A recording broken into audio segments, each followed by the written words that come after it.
Yo, it's VOCODAH from USA, my Great North Wildcard 2024.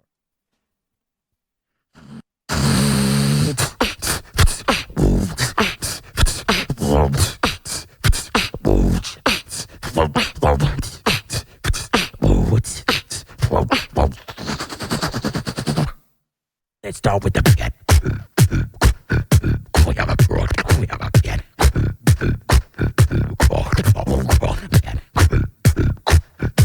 We have a broad, we have a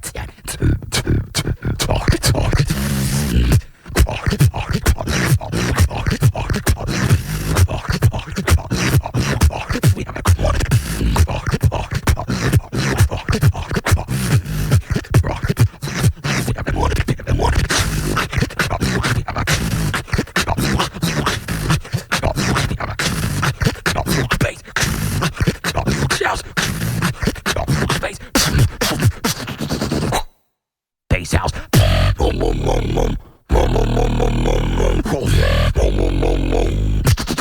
Bass house.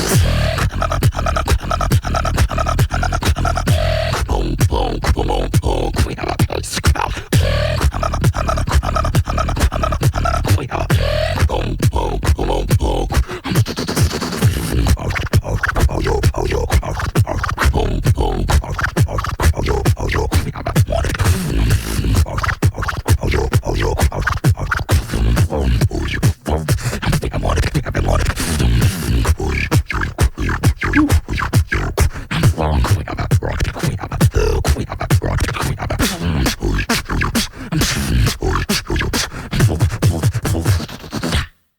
it's like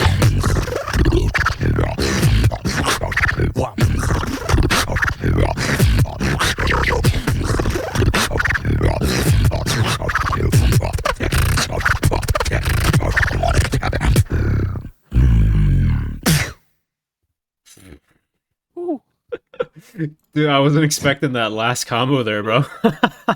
Yeah, That was dude. insane. dude, that roll gets me every time. Like I don't know, like that thing. Yeah, The kind of scratchy thing. yeah. Yeah. Oh my I gosh. I love it. You know, VOCODAH, man, like, I don't know how long you've been, like, I know that you got into, like, beatboxing, like, roughly around 2021, you said. But, like, Yeah. VOCODAH's been around for a very, very long time. I remember watching him, like, for the first time back in, like, 2016, 2017. Around, like, the similar time when, like, King Inertia was, like, kind of rising up in the scene as well. And both these Yeah. guys were, like, super competitive towards each other because they had this, like, similar kind of style, right?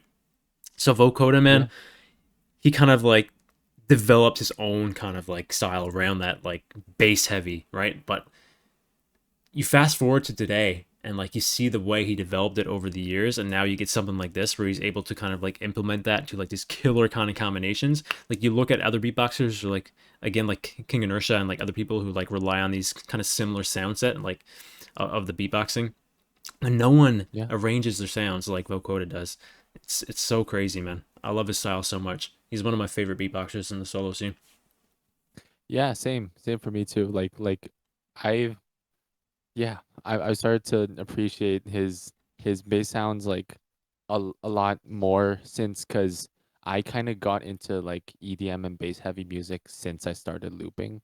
I mean, like we talked about this a little bit, Newfie, but like I didn't quite expect my music to turn out the way it Yeah, is now when I started looping.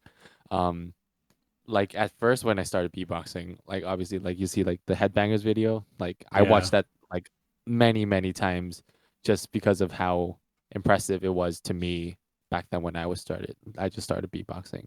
And then now like knowing the context of it and like, listening to more like rhythm and like dubstep, it's really spot on. And fun fact, like Vokoda actually he's also dabbling a little bit into the MK2 stuff, and he's right. also looping a little bit, and I'm telling you, it's like exactly what you would expect out VOCODAH of style like encapsulated into the loop yeah, session. Yeah, exactly, and it's amazing. I'm loving it. So I feel like yeah, when a beatboxer like his caliber, kind of like you kind of see this in Napalm a little bit, where they're so prominent in the beatboxing and the kind of transition over to loop station. They tend to like maintain a lot of their like raw beatboxing in their loops themselves. You know what I mean? Like their style kind of like I don't know if you're very familiar with you're looking at the screen here, like the Japanese Loop Station Championships. There's someone Yeah, named yeah, Sima who competed in yeah, this, yeah, and like his kind of style, yeah. he encapsulates a lot of raw beatboxing into his loops itself. While like a lot of like modern generation loopers here rely a lot on the overlay effects and stuff, which is like Hmm. really cool. But I think it's like really super cool to like if you do it well to like have such like so much of your core beatboxing still a huge part in your loops itself. So I feel like when you describe that in Vocoda, I can just like kind of picture that like he kind of like Dr. Nate Napalm. He does like the similar kind of thing, right? So it'd be really interesting to see like him actually loop. It'd be his style is killer on solo, so I can imagine what it would sound like on loop station too.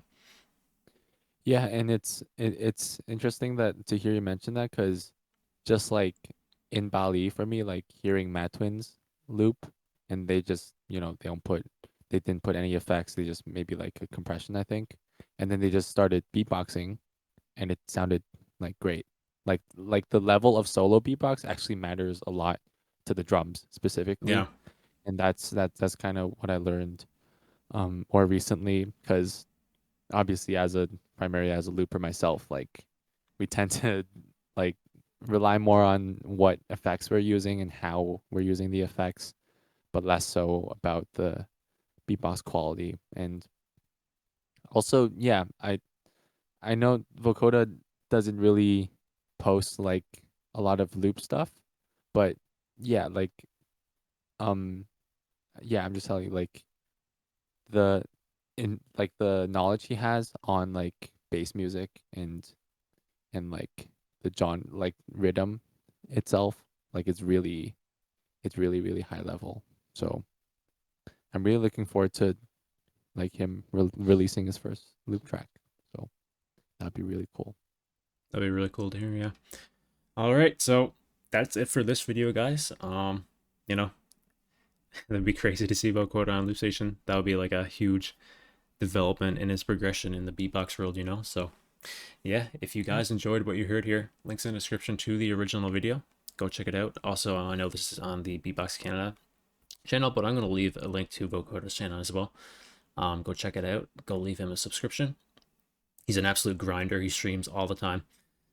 So yeah, I'm sure he'd appreciate Yeah. some viewers over there too. So other than that, guys, if you want to support me, leave a like on this video, sub to my channel, check out my Discord channel, links in the description to that as well. And Duncan, Yeah, and if you want to support me, follow me on Instagram and subscribe to me on YouTube, just under Duncan Loops. So, yeah. other than that, guys, we'll see you in the next Beatbox reaction video.